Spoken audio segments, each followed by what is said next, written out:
일자리가 성장이고 일자리가 복지입니다.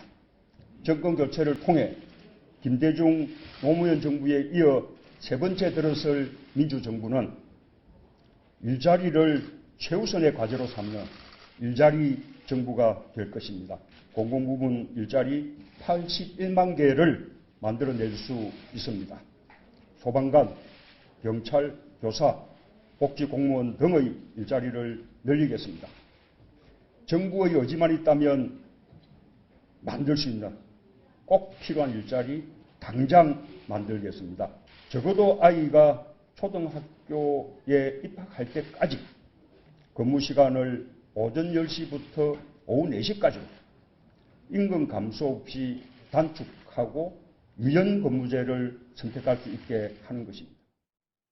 자, 김성진 기자, 아마 이게 지금 오늘 국회의원회관에서 문재인 대표가 이른바 본인의 싱크탱크죠. 역대급 싱크탱크라고 되어 있는 이 싱크탱크가 주최하는 정책포럼 기조연설을 통해서 일자리를 유독 강조했습니다.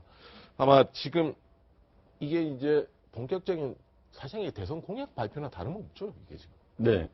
그래서 더불어 포럼 이제 그 기조연설 내용인데요. 사실상 이번에 문재인 전 대표도 이번 포럼에서 대통령직에 명운을 걸겠다. 경제 공약이었고 첫 번째 경제 공약 재벌 개혁에 이어서 나온 시리즈 중에 하나인데 그러다 보니까 이번에 일자리에 대해서 최우선을 두고 있다. 그래서 대통령이 되면은 청와대 밑에 일자리위원회를 만들고 대통령의 전투 상판처럼 일자리 창출 상판을 만들어서 하루하루 매일 체크를 하겠다. 강조를 할 만큼 지금 가장 지금 공을 들이고 있는 분야입니다. 지금 구체적으로 그 내용을 좁혀보면 모두 재임 기간 중에 131개의 일자리를 만들겠다. 이렇게 131만 개 일자리를 만들겠다 얘기를 했는데 공공부문 충원을 통해서 81만 개 일자리를 만들고요. 그리고 노동시간 단축을 통해 가지고 한 50만 개 일자리를 만들겠다. 그렇게 얘기를 하고 있습니다. 그래서 일각에서는 이 공약 자체가 지난 대선 때와 크게 달라진 거 없다. 그런 비판도 좀 있습니다. 그리고 공공부문 일자리를 늘리는 건 가장 손쉬운 일자리 창출 방법이다. 이러면서 재원이라든가 그런 부분에서 좀 고민이 더 없지 않냐. 그런 비판도 지금 나오고 있습니다. 네, 기업들이 또 적극적으로 투자를 해서 일자리를 늘려야 된다. 이런 부분도 분명히 있을 텐데 그런 부분이 좀 안 보이긴 합니다. 자, 이정근 실장이 보기에 어떻습니까? 아마 문재인 캠프가 지금 공식적으로 일정을 하루에 한 건, 대외적인 공식 일정은 가급적 거기 집중하고 있습니다. 네, 그렇습니다. 여러 가지 반기문 총장은 막 지금 하루에 지금 서너 군데를 돌면서 매일같이 뭐 이슈를 많이 쏟아내는데 지금 하루에 딱 한 건씩만 하겠다. 네, 뭐 상당히 집중하겠다는 뜻이고, 사실상 문재인 전 대표가 지난 5년 전에 그런 패배의 원인을 여러 가지로 이제 생각을 했을 거예요. 그 중에 하나가 정책적인 부분에서 어필하지 못했다. 경제민주화를 표방한 박근혜 후보 당시 후보에 비해서 우리가 정책 선점을 하지 못한 부분, 이 아젠다를 선정하지 못한 부분에 대해서 반성을 굉장히 많이 한 걸로 알아요. 그래서 사실은 이런 어떤 국민 성장, 이런 이 싱크탱크도 일찍 만들고, 딴 때보다 일찍 만들고, 세과시도 하고 있고. 근데 세과시는 사실 그 부분만 또 말씀을 드리면, 이건 굉장히 구태의연한 거예요. 왜냐하면, 진짜 싱크탱크라면 제대로 된 정책을 내놓아야 되는 건데, 아니, 800명이 다 모여서 한마디씩만 하면 10분만 얘기하면 몇 시간입니까? 그러니까, 이 800명이 진짜 효율적으로 어떤 정책을 만들 수 있는 그런 규모냐. 사실은 처음부터 만들 때부터 1000명을 규합하니까 이러는데, 숫자가 중요한 게 아니거든요. 그런데 자꾸 이걸 누가 했다, 얼마나 했다라는 새 과시로만 이용하려고 하는 그런 느낌을 많이 받을 수밖에 없거든요. 자, 일단 그래서 다시 본류로 돌아오면 5년 전에 그런 이 부분, 이 정책적인 부분. 그래서 이제 하루에 한 가지씩 집중을 해서 사람들에게 이 정책을 어필하겠다. 이런 전략으로 나오는 것인데, 저는 그건 나쁘지 않다고 봐요. 앞으로 어떤 그런 이 경선이라든지 이런 부분에서 사실은 정책을 갖고 이야기해야 되는 부분이니까, 뭐 바람직하다고 봅니다. 내용만 제대로 갖춰진다면. 자, 그렇다면 결국 이게 문재인 대세론으로 사실상 판을 정리하겠다. 역대급 최대 규모의 싱크탱크에 참여한 교수 인원도 그렇고, 지금 모든 게 나는 이미 검증이 끝났다. 검증할 게 없으니까 뭐 다른 사람을 해야 되지 않겠느냐는 얘기잖아요. 검증이 끝났다고 이제 뭐 정책을 처음으로 발표하셨는데 저는 참 처음 발표한 정책 치고 너무나 실망스럽습니다. 아, 그렇습니까? 이게 보면 지금 뭐 처음 뭐 교수들 800명이 모여서 했다는 게 고작 이 정도인가라는 정도는 정도인데 아니 이게 지금 국가 공공물 일자리 늘려서 81만 개 누가 못 만들겠습니까? 아니, 소방관들 늘리고 교사 늘리고 그 국민 세금 내서 늘리면 되지 않습니까? 네. 근데 정말 일자리가 중요한 건 지속 가능하냐가 중요하지 않겠습니까? 지금 일자리가 왜 없는가? 지속 가능한 일자리, 그다음에 고질의 일자리 이게 없기 때문에 문제가 아니겠어요. 네. 예전에 서울시 같은 경우도 일자리 늘린다고 해서 그 예산 뽑아갖고 어르신들 몇 시간씩 일하게 해서 일자리 숫자 늘렸어요. 네. 그 예산 끝나니까 탁 없어졌습니다. 네. 그러니까 일자리가 평균이 확 떨어졌어요. 이건 마찬가지입니다, 지금. 이 국민들 세금 내갖고 다 일자리 만드는 거 아니겠어요? 지금 네. 이걸 요구하는 게 아니지 않습니까? 어떻게 하면 일자리 정말 근본적인 지속 가능한 일자리를 만들 것인가 이걸 대책을 내놔야 되는데 네. 지금 이야기해서 뭐 공공무, 소방관, 경찰, 교사 늘려서 일자리 만들겠다? 이건 누구나 할 수 있는 일자리죠. 그리고 여기 나오는 아이들, 엄마들 같은 경우에 네. 초등학교에서 근무 유연 시간이 10시부터 4시까지만 임금 감소 없이 일하겠다? 이러면 기업들이 누가 고용을 하겠습니까?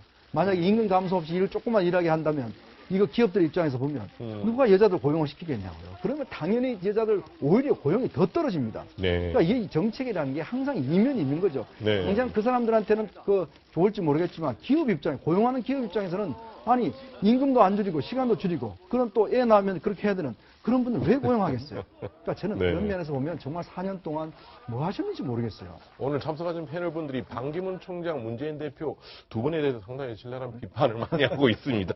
자, 어찌됐든 문재인 전 대표 행보가 이렇게 지금 본격화하고 있으니까 안팎으로 지금 상당히 견제 수위도 높아지고 있습니다. 비판은 어떤 얘기인지 한번 들어보시겠습니다. 어제 문재인 민주당 유력 대선 주자께서 국민 통합을 주장하는 저서를 낸 것과 관련해서 이명박 박근혜는 물론이고 또 친노 친문 패권 정치를 경험한 우리로서는 참 의아한 주장이라고 생각합니다만은 최근에 문자 폭탄이라는 말, 18원 폭탄이라는 말이 대단히 민주주의의 위기를 가져오는 중요한 사안이다 이렇게 생각합니다. 이것이 과거 패권 정치의 완장부대나 홍위병의 변형이 아닌가 하는 생각을 갖게 됩니다. 지금보다는 더 긴 복무 기간을 근무할 수밖에 없는 그러한 상황인데 이러한 상황과 전혀 동떨어지게 군 복무 기간을 1년으로 단축하겠다는 것은 이건 국방을 팽겨치겠다는 이야기로 들릴 수가 있습니다. 굉장히 위험한 공약이라고 생각을 합니다. 자, 어찌됐든 지금 다른 정당의 비판 수위도 갈수록 거세지고 있습니다. 각종 주요 정책 쟁점들이 계속 터지니까 반박도 거세지고 지금 하여튼 대선 열기는 달아오르는 상황입니다. 자, 최영민 편집장께 조금 전에 남경필 경기지사가 기자들과 브리핑을 했지만 본인의 SNS에서 이런 얘기를 했습니다. 문재인 전 대표는 남자 박근혜다. 한 세 가지 점이 그렇다. 제2의 박근혜다. 그럴듯하죠.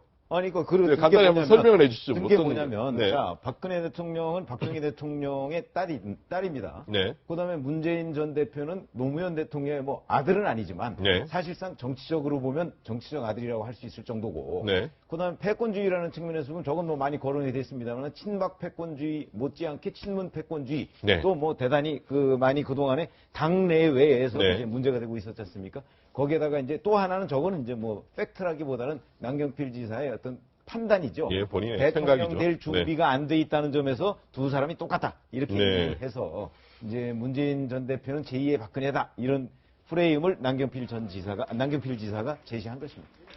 자, 박근혜 대통령을 뭔가 거론하면 뭔가 지금 현재로서는 상당히 좀 부정적인 인식이 지금 퍼져 있는 상태니까. 박근혜 대통령하고 엮이기만 하면 뭐 여하튼 서로 안 좋은 거죠. 그거는. 그러니까 피하려고 하는데 지금 문재인 전 대표까지 박근혜 대통령과 엮으려고 한다. 뭐 이런 것 같아요, 지금. 자, 정책 쟁점은 자꾸 이어지고 지금 논란의 소지가 있는 이슈들이 계속 불거지고 있습니다. 자, 표창원 의원이 선출직 공무원의 65세 정년 얘기를 했는데 여기에 대해서 또 본인이 또 다른 주장을 했고 이게 자꾸 공방으로 또 번지고 있습니다. 자, 어떤 논란이 번졌는지 들어보시겠습니다.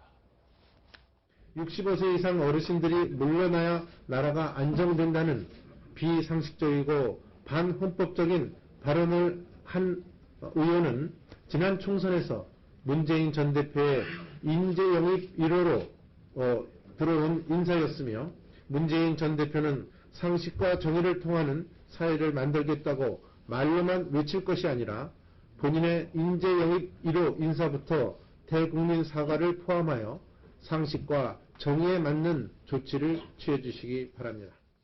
우리 당 표창원 의원의 대통령 장관 의원 65세 정년 도입 주장은 참으로 유감스럽습니다.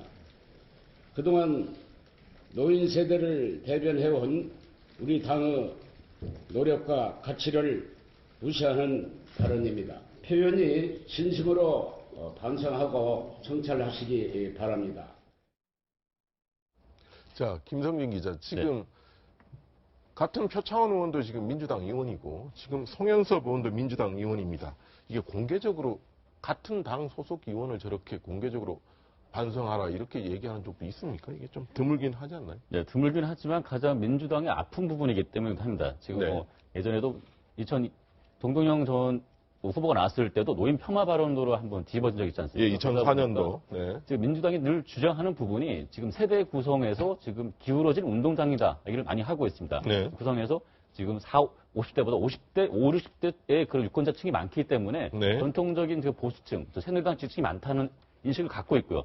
그런 면에서 보수층 표에 대해서 여러 가지 유불리를 많이 따지고 있습니다. 그런 측면에서 그 이후에 계속적으로 노인들 표를 끌어오기 위해서 많은 지금 정책적인 부분을 공을 들이고 있고 또 최근에 최순실 국정농단 사건 이후에 여론조사를 보더라도 지금 상당히 50, 60대의 표들이 많이 지금 민주당 지지층으로 돌아서는 그런 부분이 있습니다. 그런 흐름을 봤을 때 다 된 밥에 지금 표창원 의원이 코를 빠뜨렸다. 그렇게 좀 해석을 하고 있는 겁니다. 그래서 그러니까 정치적인 측면에서도 여러 가지 노인 복지 정책이라든가 그런 부분을 많이 지금 공을 들어왔는데 지금 대선을 앞두고 굳이 이 중요한 시국에 그런 발언을 했어야 했나 그런 반문을 하고 있는 겁니다. 이렇게 논란이 계속되자 표창원 의원이 본인이 직접 해명하는 얘기를 했습니다. 한번 들어보시겠습니다. 그동안 제가 경찰관 교수 또 여러 직업들을 해왔는데 다 정년이 있었거든요. 만약에 다른 공직에도 정년이 있다면 이 선출직 최고위직에도 있어야 되지 않느냐라는 취지고요. 또 하나는 하한은 있잖아요. 대통령에 출마하려면 40세 이상이 되어야 하고요. 하한선 있죠. 네, 국회의원이 되려면 25세 이상이어야 합니다. 선출직의 특성을 살려서 없애려면 다 없애고 두려면 하한도 듯이 상한도 둬야 된다 이런 말씀이죠. 이현종이요. 지금 얘기는 자 이른바 일반 공무원들은 다 있지 않냐 이렇게. 근데 선출직 공무원은 왜 없냐? 두려면 다 같이 하든지 통일하자 이 얘기죠. 자, 그건 다르죠. 왜냐하면 우리가 지금 저렇게 회사나 이런 데 기용하는 것은 사주가 월급을 주지 않습니까? 국가가 월급을 주는 겁니다. 자, 그렇기 때문에 최적의 어떤 일할 수 있는 나이. 그렇기 때문에 이제 그게 정렬이 있는 겁니다. 자, 지금 보면 공무원들은 60세, 그 다음에 교원은 62세. 그 다음에 이제 교수는 65세가 있지 않습니까? 그리고 정해진 이유는 결국 이제 학교에서 월급을 주지 않습니까? 그렇게 고용된 스타일이고. 선출직은 다릅니다. 선출직은 국민이 그 사람을 뽑은 거죠. 정무직도 마찬가지로. 어떤 면에서 보면 이제 그 집권자가 권력을 받는 집권자가 그 사람을 어떤 기용하는 거 아니겠습니까? 그런 면에서는 이 선출직과 실고용직은 분명히 다른 것이고. 그리고 보면 이제 선출직 같은 경우는 우리가 지금 그 국민 연령들이 보면 거의 이제 100세 시대라고 그러지 않습니까? 그리고 충분히 일할 수 있는 거 있기 때문에 그리고 100세 시대 지금 보면은 연령이 많은 분들 같은 경우는 지금 트럼프 대통령도 원래 70세죠. 그리고 이제 김대중 대통령도 취임하실 때 73이었습니다. 자, 그런 면에서 볼 때 지금 지방자치의원하고 지방자치단체 합쳐서 4,000명입니다. 국회의원 300명이죠. 자, 이걸 전부 다 지금 65세로 하자는 거 아니겠어요? 저는 근데 더 큰 문제는 뭐냐면 지금 이 60세 이상의 올해 대선에 할 분들이 1,000만 명입니다. 처음으로 1,000만 명이 넘었습니다. 24%예요. 자, 그러면 지금 이 24%는 다 지금 등을 돌리는 저런 발언이란 말이죠. 근데 표창원 의원이 지금 보면 지금 해명이라는 이야기는 전혀 자신의 이야기가 잘못됐다고 하지 않아요. 자, 그런 면에서 보면 정말 저는 더불어민주당이 과연 그럼 선거들이 어떻게 할지 솔직히 걱정스럽습니다. 더군다나 올해 문재인 전 대표가 64세예요. 그럼 어떻게 되죠? 당선되면 내년에 그만. 1년하고 내려. 여기에 대해서 좀 본인이 뭐라고 얘기를 했어요. 아까 지금 얘기를 이렇게 했어요. 지금 표창원 의원이 자, 독일은 출마 연령 상한이 있지만 당선이 되면 임기는 채울 수 있도록 한다.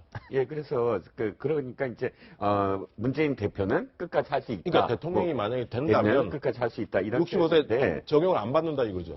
여러 가지로 사실 부적절하죠. 왜냐하면 또 이 상대적으로 네. 문재인 대표를 상대하는 양강 구도를 하는 반기문 총장이 또 나이가 많고 그렇죠. 1년이 있잖아요. 넘잖아요. 그러니까 네. 또 그 질문을 그럼 반기문 총장을 염두에 둔 거냐 했을 때 꼭 그렇다고 볼 수는 없지만 해서 네. 말을 흐리게 되고 여러 가지로 사실 부적절한데 네. 지금 어찌됐든 민주당은 노인 비하 발언의 흑역사를 갖고 있잖아요. 과거에 여러 가지 그야말로 좀 뭐 싸움을 서른 의원, 유시민 네. 의원부터 해서 그러니까 결정적으로 지금 그 20대는 점점 줄어들어요. 네. 그 16%밖에 없어요. 그러니까 전체적인 유권자에서. 그러니까 나이 적은 세대가 점점 줄어들고 나이 많은 세대가 높아짐에 따라 거기에 대해서 굉장히 지금 불안해하는 거는 이해가 가나. 네. 그런 자신들의 어떤 정책으로 사실 60대의 어떤 브레이브부터의 그 표심을 잡아야지 자꾸 네. 이렇게 그 이 세대 갈등을 네. 일으키려고 하는 네. 건 자신들한테 부메랑이 될 확률이 네. 크다고 볼 수가 있죠. 자, 아까 조금 전에 김성진 기자가 얘기했듯이 나름대로 이 민주당 이 부분에도 약간 노년층에 대한 여러 가지 정책 공약을 상당히 공을 들이고 성과를 보고 있는데 이 발언이 좀 어떤 파장을 미칠지 한번 좀 지켜봐야 되겠습니다. 자, 내용 말씀 고맙습니다.